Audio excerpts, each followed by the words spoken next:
नमस्कार दोस्तों, समाधान एजुकेशन के इस यूट्यूब चैनल पर आप सभी का स्वागत है। आज के इस वीडियो में हम लोग बात करने वाले हैं नई रीट 2023 को लेकर। रीट 2023 को लेकर कई सारे क्वेश्चंस है। क्या रीट 2023 आएगी, क्या पात्रता परीक्षा होगी, क्या भर्ती आएगी नहीं, तो इसके ऊपर मैं आप सभी को बता दूं कि पात्रता परीक्षा होने की संभावनाएं हैं और पात्रता परीक्षा कभी भी ली जा सकती है। ये आरबीएससी के कंट्रोल में है। आरबीएससी को इसका जो है पात्रता परीक्षा करवाने का अधिकार है। वहीं अगर हम बात करें भर्ती की, तो ये पात्रता परीक्षा से कोई लेना देना नहीं होता है। भर्ती का पात्रता परीक्षा एक अलग परीक्षा होती है। उसके बाद में जो थर्ड ग्रेड की भर्ती आती है वो पात्रता परीक्षा के बाद में कभी भी ली जा सकती है, या उसका भर्ती से पात्रता परीक्षा का थर्ड ग्रेड की भर्ती से कोई लेना देना नहीं है। हाँ, थर्ड ग्रेड की भर्ती में आपका जो है पात्रता का सर्टिफिकेट मांगा जाता है, तो इस वजह से आपको पात्र होना आवश्यक है, पात्रता की सर्टिफिकेट को लेना आवश्यक है, तब जाके थर्ड ग्रेड की ज़रूरत पड़ती है। लेकिन पात्रता परीक्षा कभी भी स्वतंत्र रूप से आरबीएससी के द्वारा कभी भी करवाई जा सकती है। तो इसके ऊपर हम लोग बात करते हैं कि आज इस वीडियो में हम लोग बात करेंगे कि पैटर्न क्या होगा, सिलेबस को लेकर हम चर्चा करेंगे। सबसे पहले मैं आप सभी को बता दूं कि आप सभी को जो है वो पैटर्न को समझना बहुत आवश्यक है तैयारी करने से पहले, क्योंकि पात्रता परीक्षा जब भी लगेगी उससे पहले आपको तैयारी की आवश्यकता है। तो तैयारी को लेकर हम बता दें कि लगभग इस पे जो मुख्य जो सब्जेक्ट्स है वो 5 सब्जेक्ट्स हैं, और उन 5 सब्जेक्ट्स के मैं आपको नाम बता देता हूँ। एक तो मनोविज्ञान या आप कहें साइको, दूसरी जो सब्जेक्ट है वो है आपके लैंग्वेज 1, जिसमें हिंदी, इंग्लिश, संस्कृत, उर्दू कुछ भी आप ले सकते हो। ज़्यादातर स्टूडेंट हिंदी लैंग्वेज 1 में लेते हैं, तो मैं हिंदी लिख रहा हूँ। बाकी लैंग्वेज 2 में भी आप जो लैंग्वेज 1 में आपने ले लिया वो 2 में नहीं ले सकते, उसके अलावा कुछ भी आप ले सकते हैं। तो संस्कृत लेते हैं स्टूडेंट, तो इस पे मैंने संस्कृत लिख दिया। ये लेवल 1 की मैं बात कर रहा हूँ। और इसके बाद में अगर आप देखेंगे तो एक तो मैथ्स होती है लेवल 1 में, चाहे वो आर्ट्स का स्टूडेंट हो चाहे वो किसी भी सब्जेक्ट का स्टूडेंट हो, उसको मैथ पढ़नी पड़ेगी। वहीं पर अगर हम बात करें, एक सब्जेक्ट होती है इन्वायरमेंट की,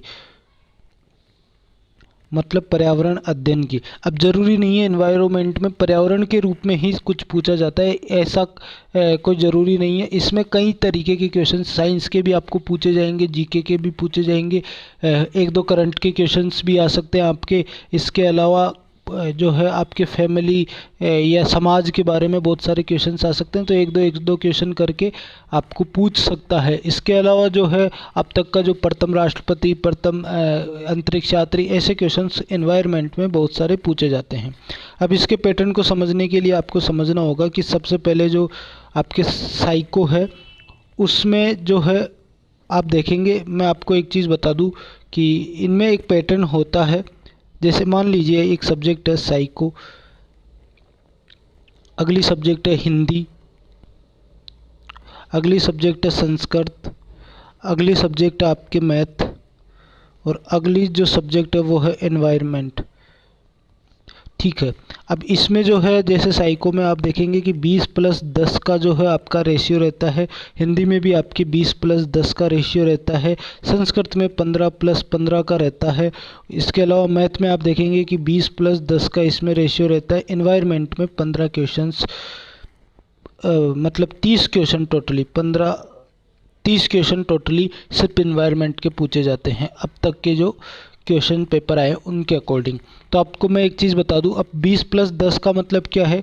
20 क्वेश्चन तो आपको साइकोलॉजी से पूछे जाएंगे, जो साइकोलॉजी सब्जेक्ट है। बाकी 10 क्वेश्चन आपको जो है वो टीचिंग मेथड से, शिक्षण विधियाँ, शिक्षण अभिरुचियाँ, इनसे क्वेश्चंस आपके 10 क्वेश्चंस आएंगे। वहीं 20 क्वेश्चन आपके साइकोलॉजी, मनोविज्ञान, बाल मनोविज्ञान के आते हैं। वहीं अगर आप हिंदी की बात करें तो हिंदी में जो ग्रामर है 20 क्वेश्चन वहाँ से आते हैं। जैसे आपको पैसेज दे देगा, उनमें से आपको संज्ञा, सर्वनाम, लिंग, वचन, संधि, समास, ये सारे प्रत्यय, उपसर्ग, ये सभी पूछे जाएंगे। लेकिन जो 10 क्वेश्चन है यहाँ पर भी टीचिंग मेथड के पूछे जाते हैं। 15 क्वेश्चन यहाँ पर जो है संस्कृत से पूछे जाते हैं, लेकिन यहाँ टीचिंग मेथड की संख्या ज़्यादा डाल दी जाती है। हो सकता है लगभग मैंने 15 बताए हैं, लेकिन अगर हो सकता है 13 क्वेश्चन भी पूछ ले संस्कृत में टीचिंग मेथड के, या 15 भी पूछ ले और 16 भी पूछ ले, तो ऊपर नीचे कर सकता है, लेकिन एवरेज आप देखेंगे 15 ही आते हैं। वहाँ अगर आप देखें मैथ में 20 क्वेश्चन आपके मैथ्स के आते हैं, गणितीय क्वेश्चंस आते हैं, वहीं 10 क्वेश्चन टीचिंग मेथड के आते हैं। एनवायरनमेंट में 30 क्वेश्चन जो है टीचिंग मेथड का कोई क्वेश्चन नहीं आता, सिर्फ और सिर्फ इसमें टीचिंग एनवायरनमेंट के क्वेश्चन पूछे जाते हैं, क्योंकि इसमें सब्जेक्ट्स बहुत सारी हो जाती है। साइंस आ जाती है, जीके आ जाती है, समाज आ जाते हैं, पर्यावरण को लेकर आ जाते हैं, वन वगैरह, तो बहुत चीज़ें इसमें पूछ ली जाती है। तो इस वजह से यहाँ जो है क्वेश्चंस की संख्या 30 रहती है। अब आप देखेंगे कि लगभग ये मान के चलिए कि 45 से 50 क्वेश्चनों के आसपास आपको यहाँ पूछे जाते हैं टीचिंग मेथड के। तो कहीं ना कहीं आप देखेंगे कि लगभग जो है आप देखिए कि 33% हिस्सा जो है वो टीचिंग मेथड का है। मतलब अगर आपको पासिंग मार्क्स के लिए लगभग ये मान के चलिए कि आधा काम तो टीचिंग मेथड कर देगी आपके पासिंग मार्क्स के लिए, वहीं आधा काम आपके बाकी सब्जेक्ट्स कर देंगे। तो इस चीज़ को आप समझिए कि जो लगभग 45 क्वेश्चनों की आपको तैयारी करनी है, ये बहुत ज़रूरी है। और एक चीज़ और मैं बता दूं कि 10 ये जो 45 क्वेश्चनों का जो आपके पास ये क्वांटिटी है, ये एक चीज़ आपको बता रहा हूँ कि ये लगभग सेम है, इनमें क्वेश्चंस की तरीके सेम होते हैं। जैसे इसमें भी वो विधियाँ आती है और इसमें भी विधियाँ, लगभग इन 45 क्वेश्चन में 80% समानताएँ होती है। मूल्यांकन, निदानात्मक परीक्षण, उपचारात्मक परीक्षण, सामग्री, ये सभी जो है यहाँ पर आपके लगभग सेम होती है कि दृश्य सामग्री, श्रव्य सामग्री, मूल्यांकन किस प्रकार से होना चाहिए, वस्तुनिष्ठ प्रश्न क्या होते हैं, निबंधात्मक प्रश्न क्या होते हैं, इस तरीके के क्वेश्चंस यहाँ आते हैं। वहीं अभी आप देखेंगे कि साइकोलॉजी में मनोविज्ञान की अपनी एक सब्जेक्ट है, हिंदी की अपनी एक सब्जेक्ट है, संस्कृत की अपनी, मैथ की अपनी, एनवायरनमेंट के अपने क्वेश्चंस आते हैं। इनकी आपको अलग से तैयारी करनी पड़ेगी। बाकी टीचिंग मेथड अभी से आप पढ़ोगे तो बहुत कम समय में ये कवर हो जाती है।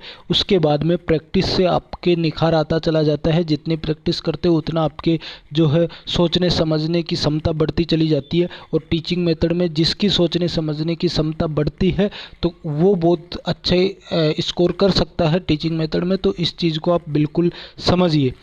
बाकी मैं आपको ये पैटर्न है आपके जो है इसमें सिलेबस जो है क्या रहने वाला है टीचिंग मेथड में, टीचिंग मेथड के सिलेबस का अलग से मैं वीडियो बनाऊंगा। आप अगर जुड़े रहेंगे तो वो आप तक पहुंचेगा। इसके अलावा सब्जेक्ट्स का मैं अलग से बनाऊंगा, किस प्रकार पढ़ना है इस पर भी मैं एक वीडियो बनाऊंगा। तो आप जुड़े रहिए, आपको बहुत चीज़ें मिलती रहेगी। तो अगर आपको टेलीग्राम चैनल से जुड़ना है तो डिस्क्रिप्शन में जो लिंक दी हुई है आप उससे जुड़ सकते हैं। Thank you.